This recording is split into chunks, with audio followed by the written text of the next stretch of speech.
Hey, welcome back to my channel Nickel Notes. Today we're turning an everyday coin into a detective. Story of the 2014 Jefferson Nickel. At first glance it's a common piece of pocket change minted in the millions, but hidden among those ordinary coins are error strikes, full step survivors, and high-grade examples that can surprise you. Over the next I'll show you what to look for, how much different conditions and errors are currently worth, and exactly how to confirm a rare find before you hand it to a dealer or list it online. Think of this as your complete field guide to the 2014 Nickel. If you like deep coin dives like this, smash that like button, and if you new, hit subscribe so you don't miss the next one.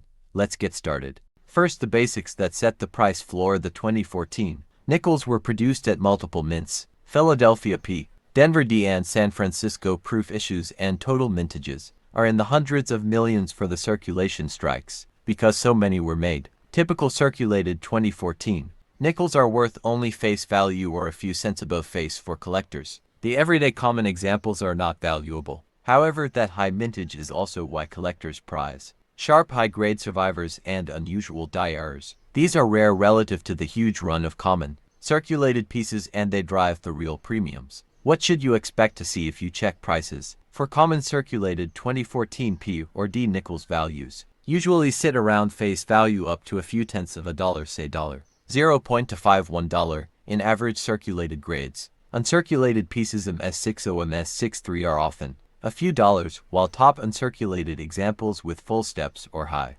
certification grades can fetch significantly more. Examples graded MS67, MS68FS have appeared at auction for tens to a few $100s, depending on the exact grade and whether full steps are present. Proof issues from San Francisco PR are collectible too, with high-grade proofs sometimes selling for a few dozen or more. These are general ranges. Actual sale prices depend on certification, IPL, and marketplace. Dealer retail versus auction. Now the exciting stuff: error varieties. The 2014 Jefferson Nickels do produce error coins collectors chase. Common error types documented for 2014 include retained die cracks, which leave raised lines, or metal lumps, die chips that produce unusual blobs or beehive shapes on the reverse, and very occasionally doubled dies or strong die doubling on the reverse. Those errors range from small, inexpensive oddities to more striking documented pieces that collectors pay $50, $300 for. Again, grading and provenance matter.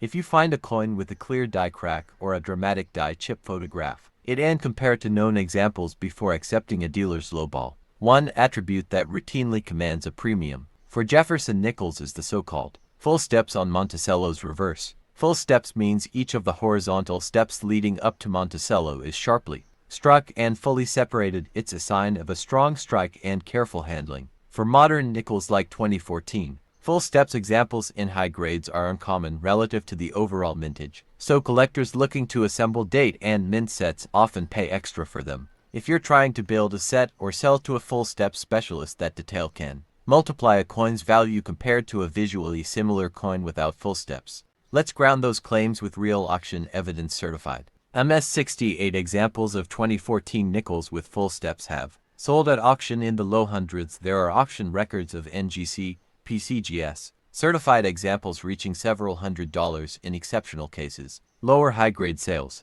MS67FS commonly appear in the $50, $150 range, while standard MS63, MS65 uncirculated full steps are typically tens of dollars. On the error side, documented sale records show retained die crack and distinctive die chip pieces trading for under $100 up to a few hundred, depending on how dramatic the error is and whether the piece is certified. These auction results are the strongest evidence of what collectors will actually pay versus catalog values. If you have a bubble of Nickels at home, here's a practical inspection routine. Use a 5 to 10 jeweler's loupe or a smartphone macro camera, good light, LED flashlight, and a soft cloth. Check the Monticello steps under magnification. Compare the third and fourth step for definition. Turn the coin over and look for raised lines, die cracks, or odd metal lumps, die chips. Tilt the coin under light to reveal doubling. Look for duplicated lettering or a ghost image. Photograph any oddities, note mint mark and wear, then consult price guides or a specialist for them before selling. Don't clean coins. Cleaning often destroys value.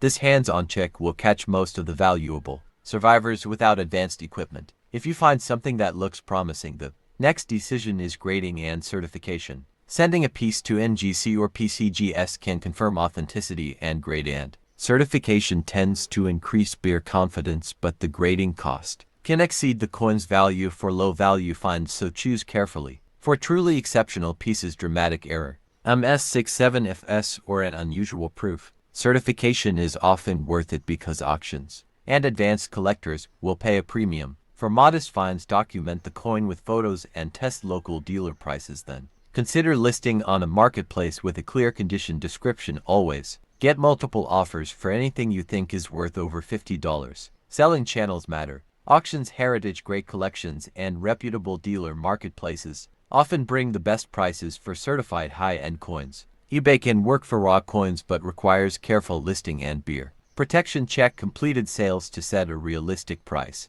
Beware of instant lowball offers from trade shops if you suspect the coin is high grade or an error. Many shops buy to resell and will undercut because they hold risk. Always ask for recent comparable sales, not just listing prices, and consider consignment. If the piece may attract niche collectors, document provenance, and when selling expensive, certified coins use insured shipping and require signature confirmation.